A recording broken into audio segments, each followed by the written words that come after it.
Welcome to the Casting Across Fly Fishing Podcast. I'm Matthew of castingacross.com, where I explore the quarry and culture of fly fishing. Hey, guess what? It's the 307th episode.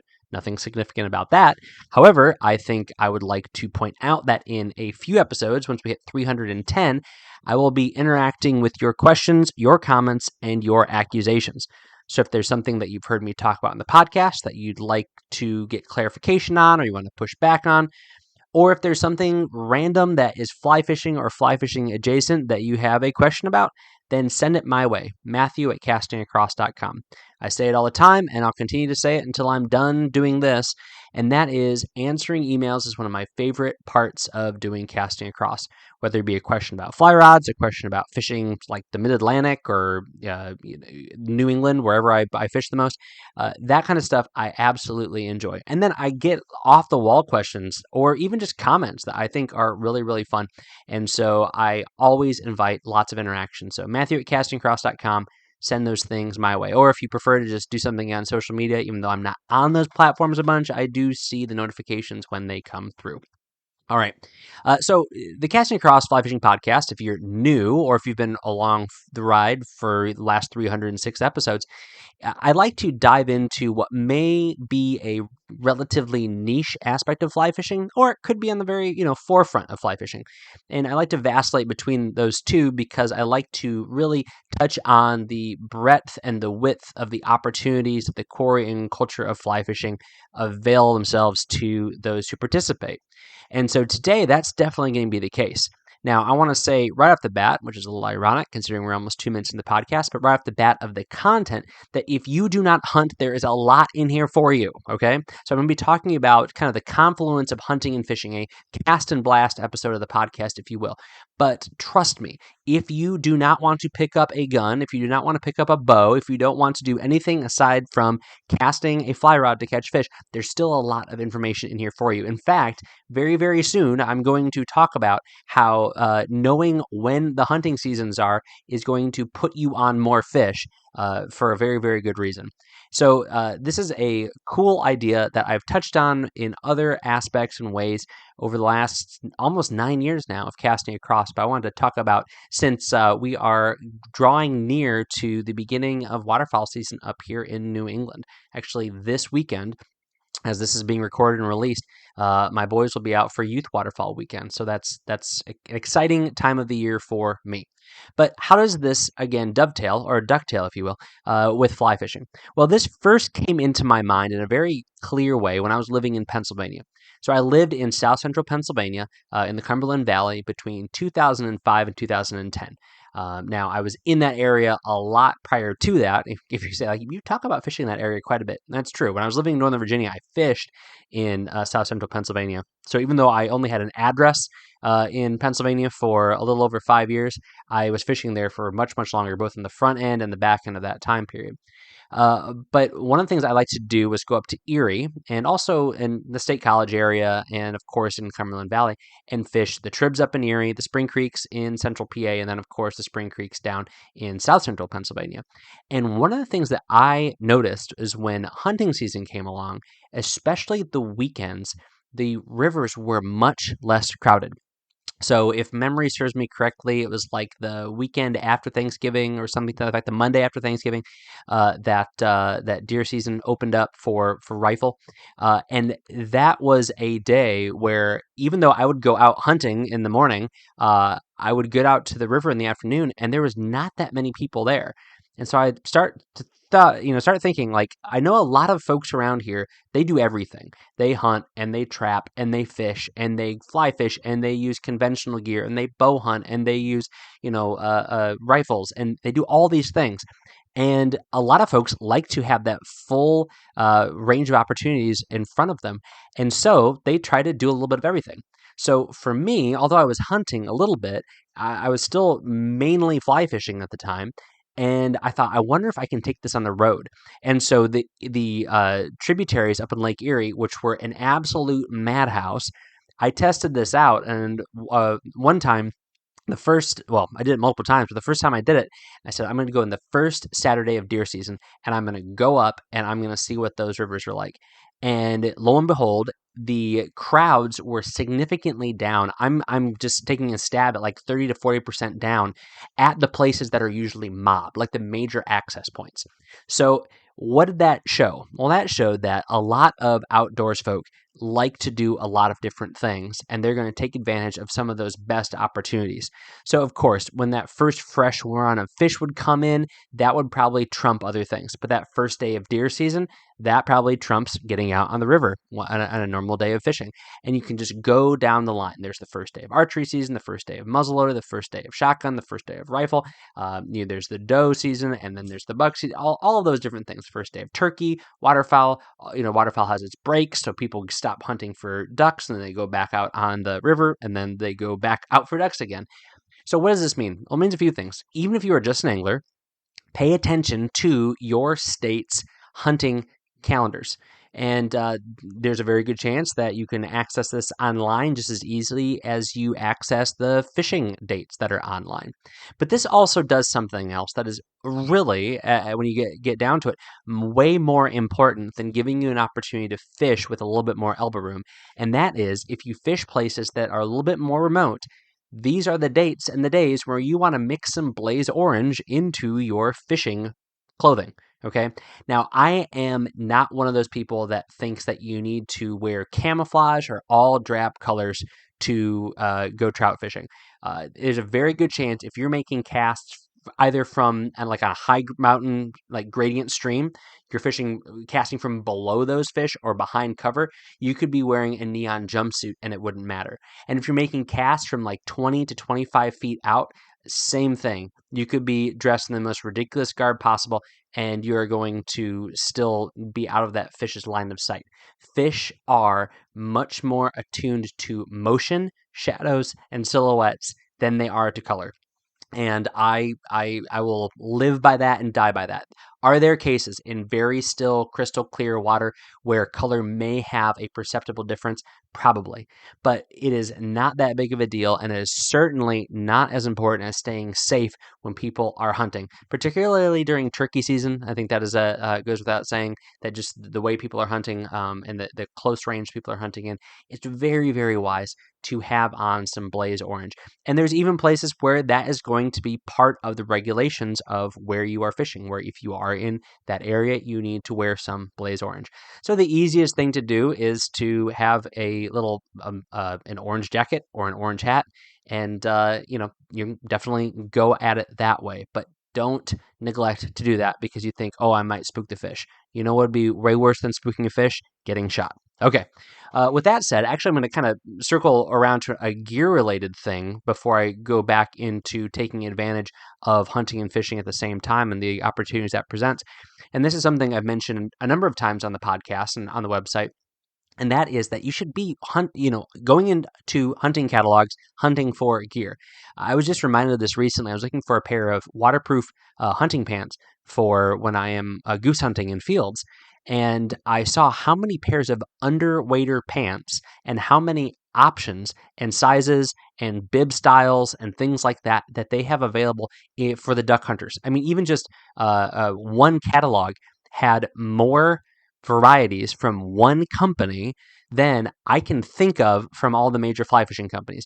Even a company like Orvis or a company like Sims may have like 2, 3, 4 options for underwater pants, so fleece pants. And this company I was looking at, they had 4 colors for their most popular pant, and they had probably 6 or 8 other options, both in waist high and bib styles. So that's a great thing to remember as you are getting ready to go fishing in cold weather climates, is that as big as the fly fishing industry is, it is very small compared to even the waterfowl industry and certainly the hunting industry. And so if you hunt, you have all that clothing in your closet. If you don't hunt, don't be afraid to check out what they have. Now, if you're totally averse to the style implications of camouflage, then I get that. But a lot of times you can find stuff in like a drab brown or a drab olive, or again, that blaze orange, and it's going to, fit in with the aesthetic that you're going for if you don't like leaves and bark and stuff like that. But that's just another kind of aside talking about how hunting and fishing really can come together. But again, if you do hunt, then this is a wonderful time of year. So my preferred way to go waterfowl hunting, I've never gone hunting all day long for ducks. I've gone hunting in the mornings a lot. I would rather hunt 3 morning flights than one long day. There's some doldrums. There is, especially on public land, there's a lot going on, and so I can get out and be there well before sunup, hunt my half an hour before sunrise, and after about 8:45, 9:15, say, you know what, I'm content with being done for now. I might do something else. But what this does for you if you're fishing, especially in the fall when most of these hunting seasons are getting into full swing, is that now that water's had an opportunity to warm up. So again, this is the classic kind of cast and blast situation, although you're doing it in reverse. You're blasting and then casting. Now, if you are on a kayak, you are going to have both your rod and your gun nearby, or canoe, and so you can actually go back and forth because, and that's something that is worth considering. And here's why: we pay attention to stuff in different ways when we're doing different things. That's a very profound statement, I know, but let me explain what that means. How often is it that you notice game tracks, that you notice game sign, scat, or trees being rubbed or broken or chewed on and stuff like that when you have a fly rod in hand? How often is it that when you're walking through the woods with a gun and or maybe you're sitting still and you're surveying something, you notice a stream and you are focusing more intimately on those aspects of that stream because you have a fly rod. You're not going after it with a fly rod, but you're sitting there with your shotgun waiting for something to come along. And because there's nothing coming along, you're focusing on riffles and runs and pulls, and you're thinking, this is probably how I should approach it. If you have both of those tools with you, assuming that you're allowed to, assuming it's not super inconvenient, then you can do that. I don't know how many deer I could have shot in my life if I was, had a shotgun over my shoulder while I was walking up a stream making cast for brook trout. It's amazing. I can be dead silent. I can be up in a tree stand. I can be completely concealed, and I won't see anything all day. But walking, hopping from rock to rock, not really caring or thinking about what the deer and the turkey and the squirrel and whatever can think of me, that's usually when I run into deer. And what do? They stand there broadside looking at me in a situation that you would just be, salivating for if you were up in your tree stand or you were sitting up against a tree waiting to pull the trigger on something. And so, being able to give those opportunities and have the flexibility to go back and forth from hunting and fishing. Some might say, you know what, you're not giving your all if you're doing two things at once. But particularly if you are really just about the experience and taking advantage of it, then there's nothing wrong with that. So again, I would say probably the most consistent and high percentage activity is to divvy up your time. Hunt in the morning. Once the water warms up, the sun gets high, you warm up a little bit, get deeper in that water, and fish up until the afternoon, and then maybe then hunt that evening flight. Now, if you're able to mix it up and do both, then that's fantastic, and you have that opportunity. But I really do think the observation and kind of the depth of the observation that occurs when you're both hunting and fishing and how those cross over is really, really amazing for seeing things that you wouldn't see if you just had a fly rod or if you just had a firearm on your person. Now, something else that I'll talk about briefly before we wrap up this week's episode is just prioritizing. And this is something that no one's asked me about, but I always struggle with it. And so, because I know that I debate about it and my friends that I hunt and fish with debate about it, there's a good chance that you do as well. And that's prioritizing what to do, what time of year. So, again, like October is an awesome time up here in New England, and as you get down to Mid-Atlantic, and I'm assuming it's the same everywhere else, for taking advantage of that last real run of fish being proactive in their feeding. Now, of course, you do have a lot of brown trout that are spawning this time of year, so that needs to be something that we pay attention to. But, for that very reason why I was able to get on the rivers up in the tributaries in Erie and the Spring Creeks in Pennsylvania and a lot of other places that I've lived and fished on those opening weekends of hunting season, you really are having to pick between good and better or better and best. And that's really a personal choice. And I don't think that if you spend a morning out in the duck blind instead of being the first one on the water to cast for like those October caddis, you're going to be bummed out. The fact of the matter is there's more than one day. And if you have a premium on time, don't beat yourself up about choosing one thing over another, even if it's not super productive. I think that's really gets to the core and the ethos of what we do, why we do it, and why we do it, especially if you're participating in catch and release or you're not hunting for sustenance. You're hunting to eat something, but it's more about the experience. You can't get so bent out of shape by playing the what if game. I should have gone fishing this morning. I should have gone hunting this morning. I should have gone out for deer instead of should have going out for duck. I should have tried to get the bass before they moved into the deeper water and they change up their patterns, as opposed to fishing dry flies for trout or whatever it may be. This might not be something that you struggle with, but I know it's something that I think about. And so I think it's just, again, bears mentioning to not beat yourself up about it. And remember that all of these seasons come and go. The seasons, they wax and they wane. There's very few seasons that are completely overlap each other where you kind of have to be sold out for one thing or another if you have a very limited amount of time. Something else that I think I should probably insert in here is that you can limit out first thing while you're hunting, and then you can go fishing the rest of the day. Especially if you're totally geared up or you have a completely free day because you want to go hunting, and those first few birds come over and you knock them out and you hit your limit. It's nice to have a rod in the truck, and you might not be in the preferred waders. You might be in your lug sole waders, and you might not have all your stuff. But just to have the bare minimum, the bare essentials of fly fishing gear, now you can get out and you can fish in that water. I kind of circling back to the similar thing that I just mentioned about what you pay attention to. I have seen so many fish, even in what I thought was incredibly cold situations, and the dumb things are swimming right next to my kayak as I'm getting decoys put out in the pond or in the river, and the fish are just sitting around watching me. Of course, if I had a rod, then they would be gone, but because that's just the way it works. But if you limit out, and now you're realizing, if I go home, I'm gonna have to go back to work.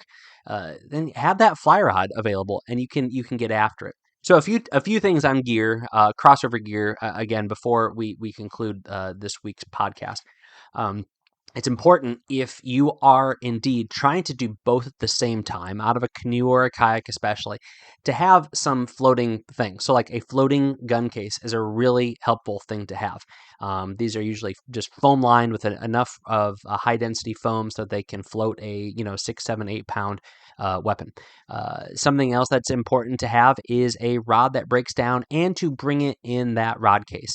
This kind of thing, if you do decide to embark upon it, is usually not, here's my clearly delineated hunting portion, here's my clearly delineated fishing portion. It is that literal bang bang of I'm fishing and all of a sudden I hear something honking over those trees.